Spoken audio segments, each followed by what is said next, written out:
Hi kids, let's do our poem silver. ये poem जो है वॉल्टर डी ला mayor ने लिखी है।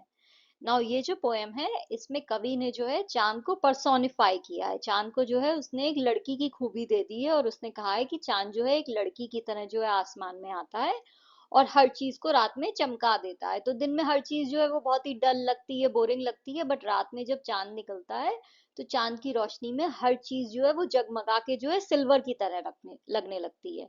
तो इसलिए जो है इस पोएम का नाम सिल्वर है, क्योंकि चांद की रोशनी में हर चीज चमक के जो है चांदनी के रंग की, चांदी जैसी हो जाती है। Slowly, silently, now the moon walks the night in her silver shoon। तो जो है धीरे से और जो है धीरे धीरे और बहुत ही शांति से जो है अब चांद जो है वो आसमान में आ गया है। और अब जो है वो अपने चांदी के जूते पहन के जो है इधर से उधर चल रहा है। तो चांद जो है वो कह रहा है कि चांद जो है एक लड़की की तरह जो है आसमान में अब आ गया है और उसने अपने जूते पहन लिए हैं। तो चांद ने जो है चांदनी पहन ली है और अब वो जो है पूरे आसमान पे इधर से उधर चल रही है, ये लड़की जो है, जो चांद है। This way and that she peers and sees. कभी इधर जाती है, कभी उधर जाती है, वो जो है इधर उधर हर चीज को देख रही है। पियर्स यानी आप किसी चीज को जो है चीरते हुए जो है आपकी नजर जा रही है और आप देख रहे हो। तो चांद जो है वो बादलों के बीच में से जो है निकल के जो है दुनिया पे, धरती में जो जो उसे दिख रहा है वो सब चीजों को देख रही है। Silver fruit upon silver trees. तो जब चांद जो है वो निकल आई है आसमान में और जब वो धरती की तरफ देख रही है तो जो धरती पे जो पेड़ हैं, उन पेड़ों पे जो फल हैं वो भी चांदी के लगने लग गए हैं। तो उनके फल जो है वो चांदी की तरह जगमगा रहे हैं। तो चांद ने जो है सिंपल से फल को जो है इतना कीमती बना दिया है अपनी रोशनी से। One by one the casements catch her beams beneath the silvery thatch।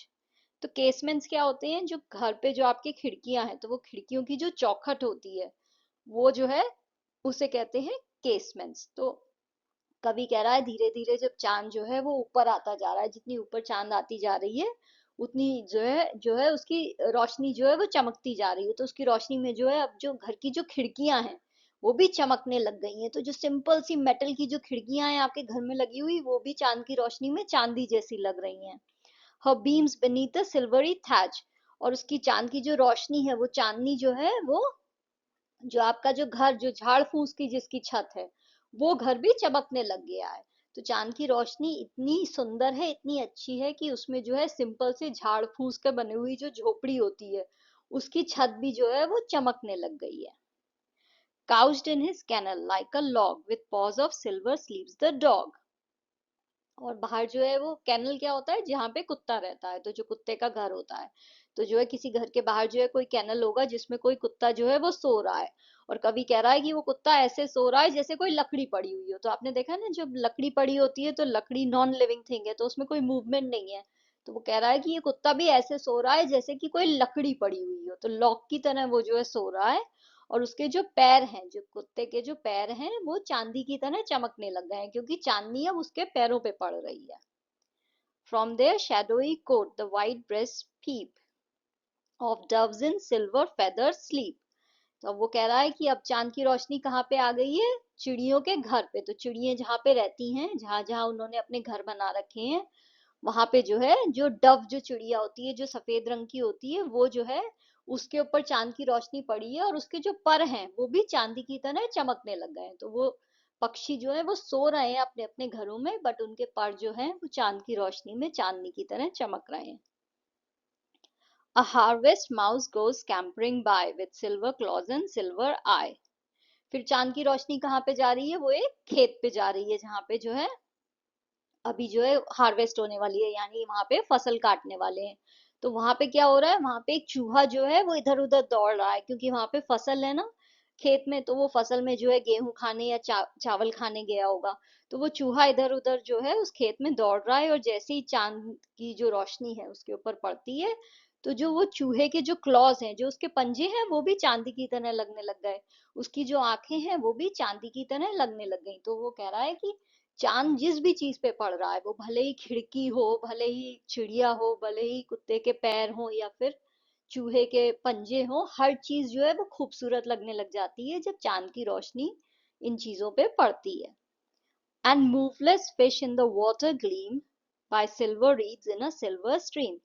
फिर चांद की रोशनी कहाँ पे पहुंच गई है? चांद की रोशनी जो है एक जो है पानी की स्ट्रीम पे पहुंच गई है, यानी कहीं पे तो पानी बह रहा है वहां पे पहुंच गई है।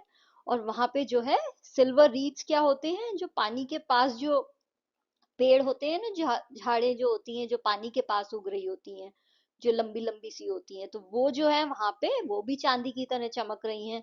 और जो उस धारा का जो पानी है, जहाँ पे वो पानी बह रहा है, वो पानी भी चांदी की तरह चमक रहा है। और उस पानी के अंदर जो मछलियां हैं जो सो रही हैं मूवलेस, यानी वो उस समय सो रही हैं, तो वो इधर से उधर घूम नहीं रही हैं, तो वो वहां पे स्थिर है वो मछलियां, वो भी जो है वो पानी के अंदर चमकने लग गई हैं।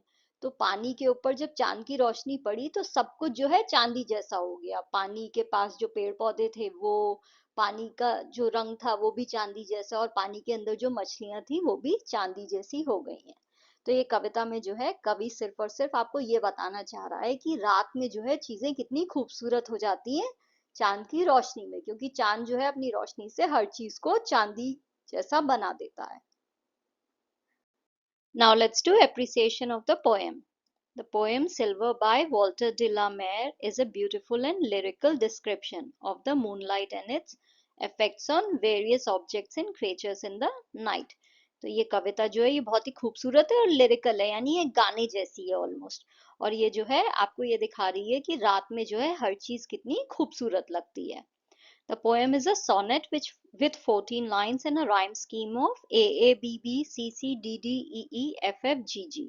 तो उसकी जो rhyme scheme है वो ये है। The poem uses the word silver repeatedly to create a sense of harmony and enchantment, as to emphasize the contrast between the dark night and the bright moon. कविता में जो है ये वर्ड जो silver है ये बार बार आ रहा है, ये क्या दिखाने के लिए कि कितनी मैजिकल क्वालिटी है सिल्वर में। और वो ये भी दिखाना चाह रहा है कवि कि रात कितनी काली होती है और चांद की रोशनी कितनी ब्राइट होती है, तो कहीं ना कहीं वो ये कॉन्ट्रास्ट आपको दिखा रहा है इन दो चीजों में। The poem begins with the personification of the moon, who walks the night in her silver shoes and looks around at the silver fruit on the silver trees. तो कविता जो है वो स्टार्ट होती है चांद के पर्सोनिफिकेशन से। तो वो कहता है कि चांद जो है वो एक लड़की की तरह है जो रात में निकल के जो है अपने चांदी के जूते पहन के इधर उधर घूम रही है। और फिर वो लड़की देखती है कि चांदी के जो पेड़ हैं उन पे चांदी के फल लगे हुए हैं। The moon is depicted as a curious and gentle observer who casts her light on everything she sees.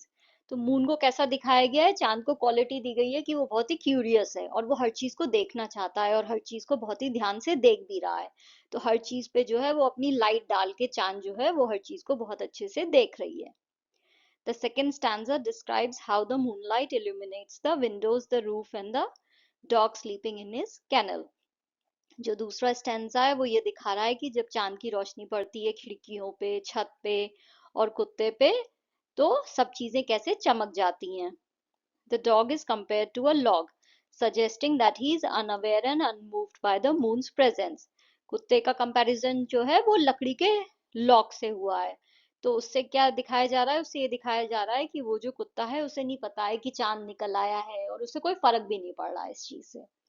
The third stanza shifts the focus to the doves, the mouse, and the fish, who are more active and responsive to the moonlight. जो तीसरा stanza है उसमें जो है focus किस पे आ गया है, चिड़ियों पे, चूहों पे और मछलियों पे, जो कि थोड़े से ज्यादा एक्टिव हैं और चांद की रोशनी में कुछ ना कुछ तो कर रहे हैं। The doves are shown to have white breasts and silver feathers, implying that they are partly natural and partly magical. तो जो doves हैं, जो चिड़िए हैं, उन्हें दिखाया गया है कि उनके जो breast हैं वो white रंग के हैं और उनके जो पर हैं वो silver हैं। तो उससे कहीं ना कहीं ये दिखा रहा है कवि कि उन वो जो हैं वो थोड़े natural भी हैं और थोड़े जादुई भी हैं, जो वो चिड़िए हैं। The mouse is portrayed as a swift and agile creature with silver claws and a silver eye. जो चूहा है उसे ऐसे दिखाया गया है कि वो बहुत तेजी से इधर उधर दौड़ता है और उसके जो पंजे हैं वो सिल्वर हैं और उसकी आंखें भी सिल्वर हैं। The fish are described as moveless but gleaming. मछलियों को ऐसे दिखाया गया है कि वो हिल तो नहीं रही हैं बट वो चमक रही हैं, as if they are frozen in time and space, ऐसे जैसे कि वो टाइम और स्पेस में कहीं पे जम गई हैं। The final couplet summarizes the poem by mentioning the silver reeds and the silver stream, creating a peaceful and harmonious image of the night. जो आखिरी कपलेट है उसमें ये दिखाया गया है कि चांदी की जो धारा बह रही है उस पे इधर उधर जो है चांदी के पेड़ पौधे भी चमक रहे हैं। तो कहीं ना कहीं जो है रात की जो इमेज है इससे कवि दिखा रहा है कि वो कितनी शांत है, कितनी पीसफुल है और कितना ही सब कुछ अच्छा लग रहा है, सब एक लय में हो रहा है, सब कुछ बहुत ही अच्छा सा हारमोनियस है रात में, यानी सब कुछ एक लय एक रिदम में हो रहा है। The poem Silver by Walter de la Mare is a poetic expression of admiration and wonder for the moon and its influence on the world. The poem uses simple and elegant language with vivid imagery and metaphors to convey the emotions and experiences of the speaker.